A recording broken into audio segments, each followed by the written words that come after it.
All right, Rooster Nation, we're back after a weekend at the Naturally Boulder Pitch Slam. You've been hearing me going on and on about it past 2 weeks, and great event. Excited to tell you all about what happened, my thoughts, and kind of give you a little Monday morning recap of the Naturally Boulder Pitch Slam. So first off, a little cold today here in Denver. We got a snowstorm, so I'm hanging out in my cozies. It was too cold for my Rooster shirt. So I'm going with my Rooster colors. We'll go cream and crimson for the Indiana Hoosiers and staying warm in my little beanie. So, just keeping it cozy here at Rooster HQ. The Pitch Slam was great. Everything I hoped and dreamed. Loved seeing old friends. Loved connecting with people in the industry and just updating the Naturally Boulder community on Rooster and Lark. So, we had the semifinals on Thursday. I went first. And I did not make it to the finals on Friday, right? As I've been saying, no big deal. I was just excited to go up there, practice my pitch, and, hear people's feedback afterwards. So a couple thoughts just on how the pitch went for me. I thought it went very well, right? I had it well rehearsed. I remembered all my lines, but I did have two little hiccups that I'm pleased how I handled it. At two different points in the speech, in the pitch, I kind of forgot where I was, to tell you the truth. And I forgot what came next. And, how you manage those moments and how you roll with it is kind of in just, I guess it's something I look for is, how am I doing with my public speaking? How well can I move past those flubs? And I think I did really well, right? The first time I forgot which paragraph came next, and I just stepped back. I did a little clap, like a little, all right, Rooster Nation. And then I kind of remembered where I was and kept going. And there was another point where I started a line and I was like, is this the right line? Am I in the right spot? What's going on? So I just took a step back, quick cough, like I had something in my throat, said, excuse me, remembered where I was, got right back to my pitch, right where I left off. So I'm very pleased when I watch my video back with how I kind of handled those moments of, not exactly nailing it, but it's all about how you persist, right? If you forget your lines, how well you handle it is kind of a sign of how good of a public speaker you are. So I'm glad that I've improved in that sense, and I can really roll with the punches like that. Also, going first, I was very excited to go first, right? I thought, great time to hype the crowd, set the event off on the right note. But to tell you the truth, I thought the room was a little cold going first, right? I think people hadn't been warmed up yet with judges' questions and the pitch, and I wasn't feeling the energy that I've felt in some of the previous years. And I'm not just talking about last year. Even my first and second time pitching when I didn't make it past the semifinals, I still thought there was a little bit more energy in the room. So I don't know what it was about this year, but I definitely thought the room was cold. And that was just my perception of kind of the energy of the room and the audience. And just an observation I'm going to make. Again, I think the judges don't send you onto the finals based on how warm or cold the room is. They evaluate the business and they made the best decision they could. And, no issues with that. Just kind of commenting that I thought the room was a little cold for what that is worth. Last thing, it's not about winning, I'm not bummed at all. I didn't make it. Of course, there's a little bit of disappointment because, you believe in your business and everything seems so perfect in your mind, but all you can do is use it as an opportunity and recognize that you had a great learning experience to perfect your pitch. Another thing about the pitch, I want to look back kind of at my performance because I had my wife tape it, and some of the notes I have is that I thought I answered the questions very well, right? You didn't go on to the finals. You still need to evaluate how you personally did. I think that when I look back on how I speak about my business, how I answer judges' questions, I think I know my shit. I know my market. I know my industry. I'm not saying I know it all. There's always room for improvement, and I love having my assumptions challenged. But in general, when I hear the questions, I think I have good, specific answers to what judges are asking me, right? I'm not getting lost kind of in the broad generalizations of like kind of higher level strategy. I think I talked about the market. I had all my competitors up there and why mine is different, kind of establishing the category, establishing what I'm doing differently and why my product is better. I think I have a really clear knowledge of my numbers, right? I threw all my margins right up on the slide. I talked about that earlier, so I don't have to talk about it in the pitch, but it was all right there. I knew the different price points across the category. And I think my vision is very clear, and I also am talking a lot of tactics, right? One of the things I noticed about some of the other pitches is they would say, if you go to Expo West, what are you going to do next? And a lot of them will say the high level strategy. They'll talk about fundraising, talk about we got to fundraise, we got to market, we got to do more social media. And I think that I have very clear views about how I want to tactically execute on those things. Right? I am out there fundraising. I have experience of what the investors are looking for, the problems are in my business and what I need to fix. When I talk about marketing, right? I'm not saying I need to market. I have a tactical marketing strategy with 4 pillars and different executional steps on each pillar that I'm in the process of working on. And, when they talk about the velocities, I talk very clearly about a strong acknowledgement of what my problems are with the business and what I'm doing to correct it. So, I'm very pleased with my performance, regardless of whether or not I went on to the finals. And, I'm looking forward to getting feedback from people I reach out to about where I could improve and what they think the issues are with my business. But overall, I think I have very clearly defined views on where my business needs to go and how I need to get there.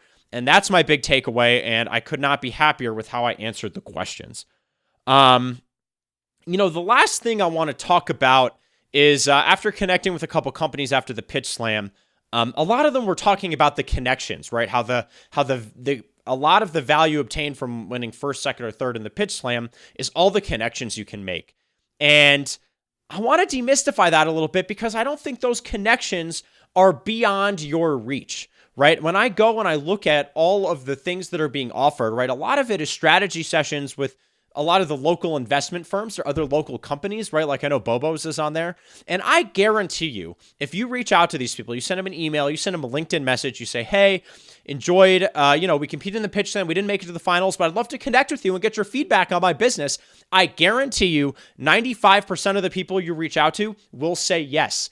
And they'll either invite you for a phone call or perhaps even invite you in for a meeting. I think most of the VC firms in Denver, people want to make these connections with the VC firms and they don't know how. Here is how. You either walk into the office, you pick up the phone and call them, or you send a cold email, and I guarantee someone will get back to you, right? Personalize it. Just pitched in the Pitch Slam. Wonder if we could get together and get some of your feedback. People are going to say yes, because that's what this community is about. It's about helping the other entrepreneurs out, lifting everybody up, and, donating your time and resources to the group, to the community, and people are so willing to do that. I remember after I got second place last year, I had a meeting. I took up all the meetings, right? Even if I met with them before, I just said, hey, this is in the prize pack, let's meet. And I remember one of the VC firms who I was meeting with, Carol and Dwayne at Bigger, they were like, at the end, they were like, anytime you want to meet, feel free to give us a call or an email. You don't need to win a pitch competition to come meet with us. And that's what they said. I swear to God, they said, you don't need to win a pitch competition to come meet with us. And I really do think that's the entire mentality in the community, right? And I have the list pulled up here of the Pitch Slam prize pack. And let's see, where is it? Yeah, all these things, 1908 brands, all the attorneys, all the legal firms around here, like, Chuck Cotter, Fagery Baker Daniels, they will meet with you. If you just say, hey, I'm thinking about raising funds, can I get a little bit of advice? They will invite you into your office. They'll set up a 30-minute phone call and they'll give you their advice. You don't need to win the Pitch Slam to take advantage of the Naturally Boulder community. And I think really the 3 things people are competing for, right? It's the $5,000 in cash. It's the booth at Expo West. And there was something else. 20 hours fractional CFO time. That's probably pretty nice. I'm sure they could help you get straightened out with your cost of goods and stuff. But a lot of these other things, Whole Foods Market, free formal product review. I bet if you email the buyer, you email Melanie, say, hey, I compete in the Pitch Slam. Wonder if I could get some feedback on my product and pitch. I think she would respond to you, right? That's these people's job. They want to engage with you. So take advantage of that. If you're disappointed that you didn't win and you feel like you can't get these connections, that's wrong. You got to get out of your own head and you just got to make the effort. I'm going to be reaching out to select people. Certainly one of the judges, he used to work at Kraft Heinz in the marketing department on Orida. I want to get his feedback, better or worse. I'm going to learn something new.